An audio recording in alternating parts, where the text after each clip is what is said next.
Bon matin tout le monde, bienvenue dans On Jase de chasse de pêche de plein air avec Steph Monette. J'espère que vous allez bien. J'espère que vous avez passé un bon week-end de la Saint-Valentin, que vous avez fait des petites affaires coquines pour vos amoureux, puis c'est à ça que ça sert, ce week-end-là. Il y en a, ça me faisait rire parce que j'ai pogné un reportage qui disait que c'était commercial, puis ci, puis ça. C'est pas bien commercial de ce temps-là, on n'a pas été bien au restaurant. Fait qu'il fallait vraiment redoubler d'imagination. Hey, en passant, ceux qui m'ont demandé la recette que j'ai faite hier pour ma blonde, parce que c'est son repas préféré, bien entendu, que je lui ai fait, c'est soit de la morue ou du doré. Là. J'ai fait les deux hier parce que j'avais pas assez de morue, mais c'est de la morue sautée avec une crème de crevettes. Une sauce crème de crevettes. Fait que je vais vous mettre ça, là. Je n'ai pas eu le temps de l'écrire, là, mais il y en a une couple qui m'ont écrit. Hey, on aimerait ça la recette. Fait que je vais vous écrire ça. C'est bien bon. C'est bon pour les airlus. Fait que on commence ce matin avec la météo. Moins 12 degrés dans Laurentides. Je ne sais pas dans la province s'il y en a qui ont eu de la neige ou des affaires de même. Hier, nous autres, ça s'annonçait à rien. On a eu un 10, 12 certains. Là, il y en a une autre trace de neige aujourd'hui. 2 km le vent. Lever du soleil, 7h04, coucher 5h23. La lune est à 16% croissant. La pression barométrique est à 9,91. Vous n'oubliez pas pourquoi je vous dis ça. Hein?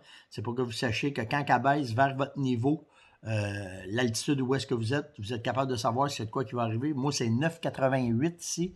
Donc, je suis au-dessus de la mauvaise température. Fait que pour le moment, ça s'en vient, mais je le vois que ça descend. Parce que quand je me suis levé un matin, c'est à 9,95.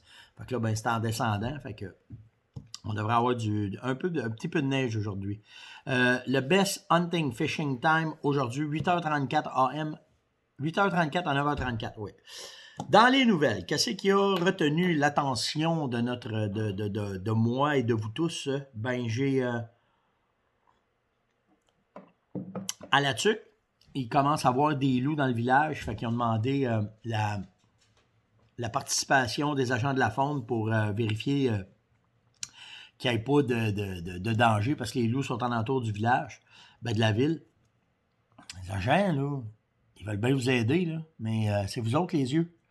Fait que la game, elle joue bien plus de ceux qui sont partout sur le territoire, de remarquer où sont les loups, puis faites-en rapport à vos agents de la faune. C'est eux autres, après ça, qui vont aller voir, puis ils vont voir qu'est-ce qu'il y en a. Mais laissez pas reposer ça directement sur le dos des agents. Premièrement, le territoire est trop grand, ils ne sont pas assez, puis c'est plus à vous autres. Fait que, si vous envoyez le soir dans la ville, alentour de la ville, vous allez faire de la motoneige, vous les voyez, faites juste faire un appel aux agents de la faune pour leur dire, écoutez, je fais juste vous avertir là, de ce qu'on a peur des loups, on vous tient au courant qu'il y en aurait là, il y en aurait là, il y en aurait là.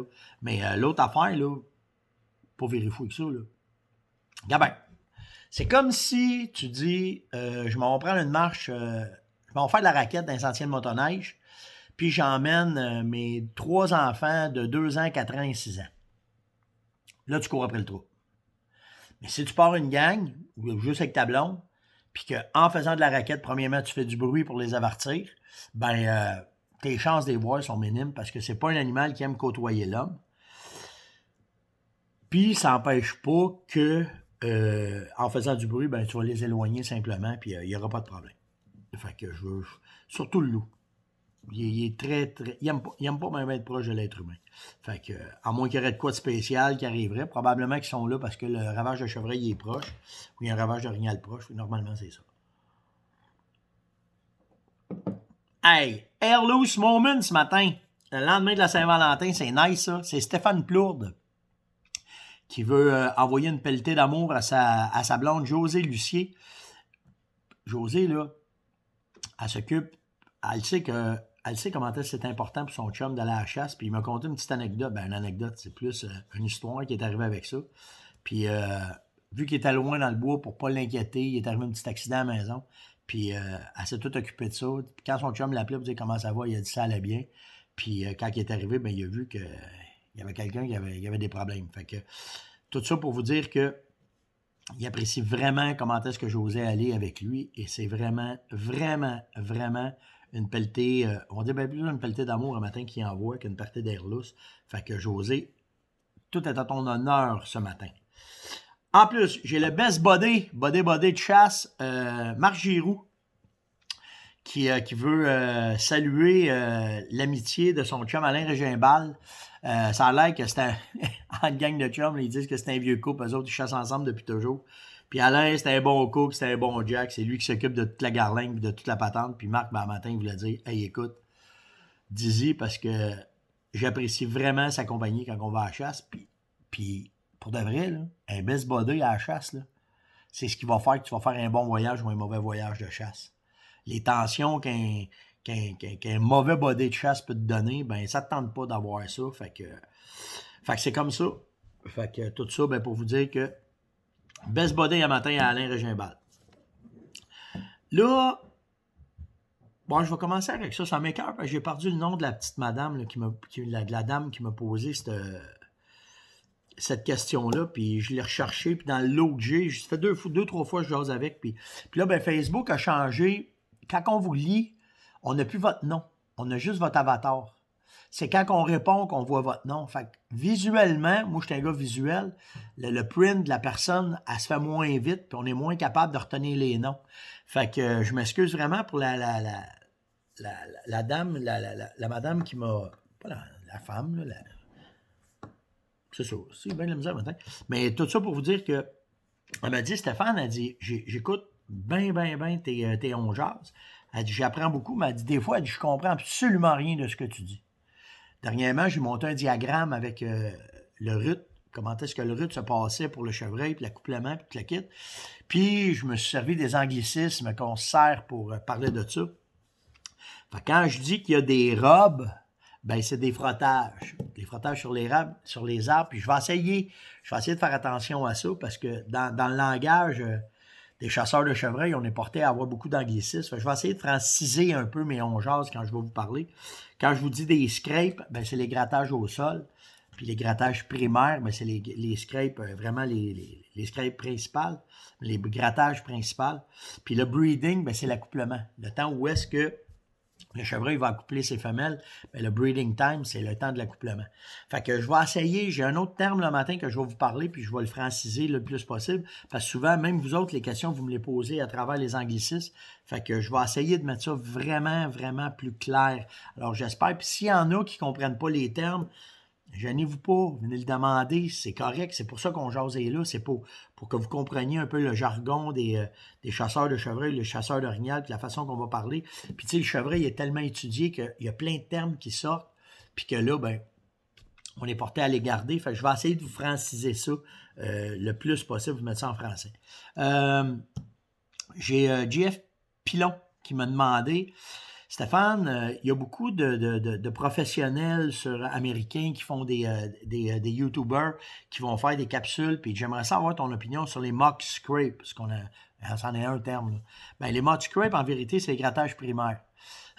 Puis, il faut faire attention à ce genre de personnages-là, parce que souvent, c'est des gars qui ont un succès dans un endroit bien précis.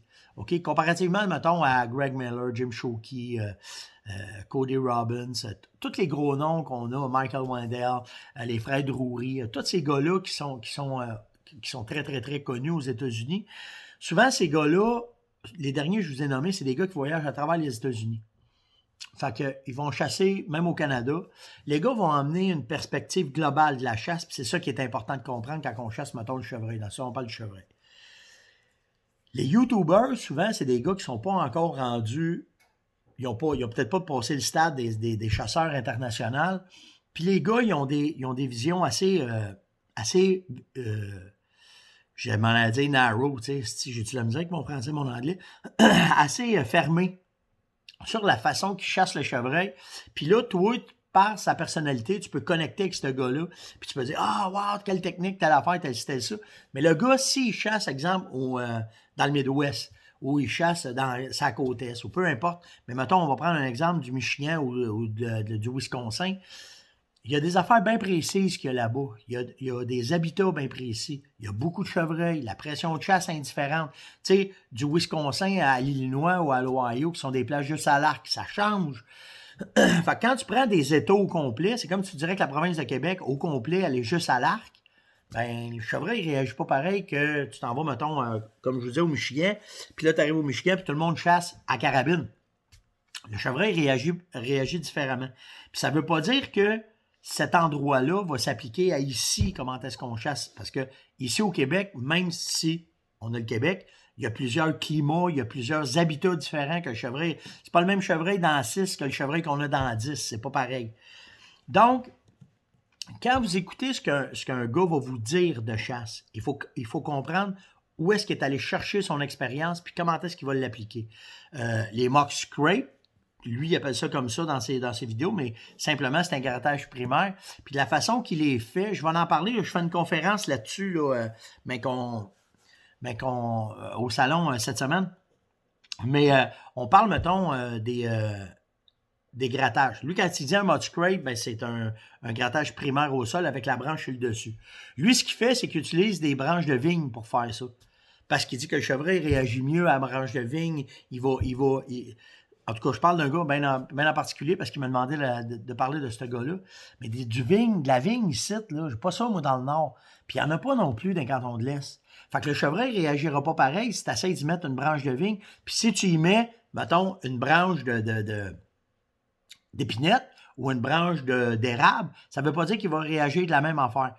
Je vais en parler dans la conférence de ça parce qu'il y a des essences qui vont porter le chevreuil à faire plus d'activités quand vous allez faire des faux grattages sur, mettons, vous faites un faux grattage primaire, le chevreuil va réagir différemment avec tout dépendant de l'essence des arbres que vous allez faire. Mais il faut quand même que vous le fassiez comme lui est habitué de le voir.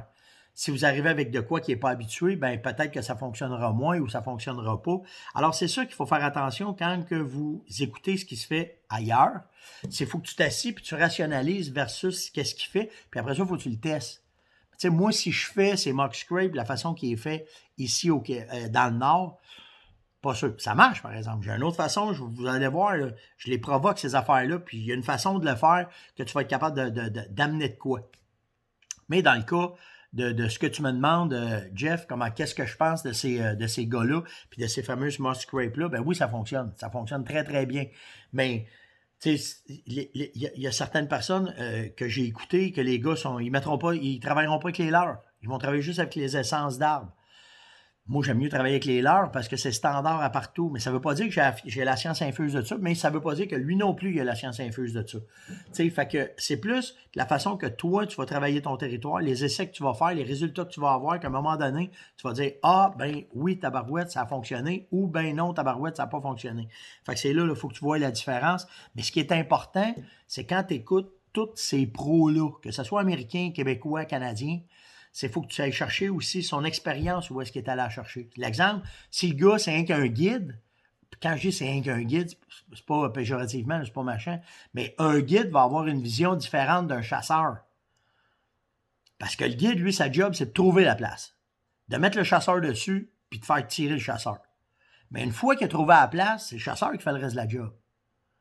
Comprends-tu la nuance des deux? C'est que c'est le gars qui paye sa gâchette ou qui va lâcher la flèche qui fait la différence.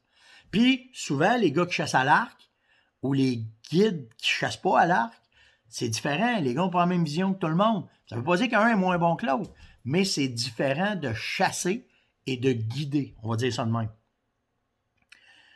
Tu comprends? C'est pas pareil. Fait que, tu sais, tous ces gars-là que tu vas écouter, ils vont tous t'amener des affaires différentes. Mais si, tu sais, on va prendre un guide qui chasse en même temps, puis qui montre ses preuves, puis qui amène du monde. Oups, c'est différent qu'un gars qui fait une guidée et qui n'a pas de preuves. Tu sais, tout est dans la façon de voir. Il y a aussi la façon que le gars va parler, de la façon qu'il va emmener ça. Parce que, tu sais, il y en a autant, comme dans n'importe quel domaine, il y en a des imposteurs dans notre domaine. Fait que c'est à toi de t'asseoir puis de regarder bien comme il faut. Moi, je dis tout le temps, c'est quoi la boîte qui a toutes ces bottines? C'est quoi la boîte qu'il a, ce gars-là? Tu sais, tu prends un gars comme Michael Wendell aux États-Unis ou un gars comme Jim Shockey au Canada qui a chassé partout, qui sont allés partout. Veux pas, là, si les gars sont allés partout, là, ils ont une certaine expérience qu'ils sont allés chercher dans leurs affaires. Puis c'est ça qui est important de comprendre.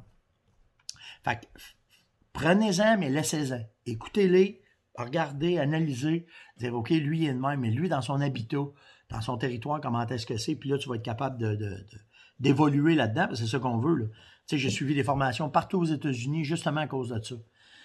des gars que j'ai appris à chasser au Kansas, c'est pas des gars pareils comme des gars qui chassent dans le Midwest, des gars qui chassent dans le Maine. Dans le Maine, ils ont la même situation que nous autres.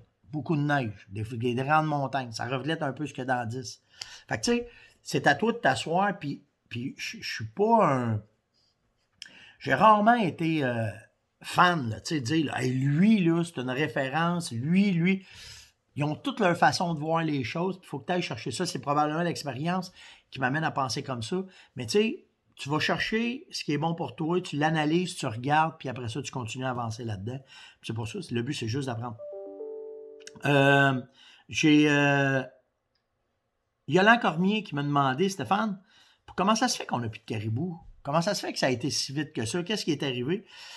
Ben moi, j'ai 2 affaires que je pense, puis c'est vraiment une impression personnelle, mais j'ai été là-bas. Puis la première affaire, c'était la perte d'habitat, la perte de nourriture qui s'est passée avec le caribou, qui a fait que le caribou, il n'y avait plus le choix. La dernière fois, je suis allé au caribou d'automne, c'est dans les années... ça fait un bout, là. Je me souviens pas, je peux pas vous dire, c'est au moins 12-13 ans que je suis allé au caribou d'automne. C'est pas comme le caribou d'hiver. Puis ce qui m'avait jeté à terre, c'était quand je suis passé en avion à travers la toundra, c'était de voir la quantité de trails qui étaient encavés dans la toundra. Puis que je me disais, as-tu vu tous les trails, comment est-ce que le caribou il a bougé? Puis qu'est-ce que ça a fait? La bouffe.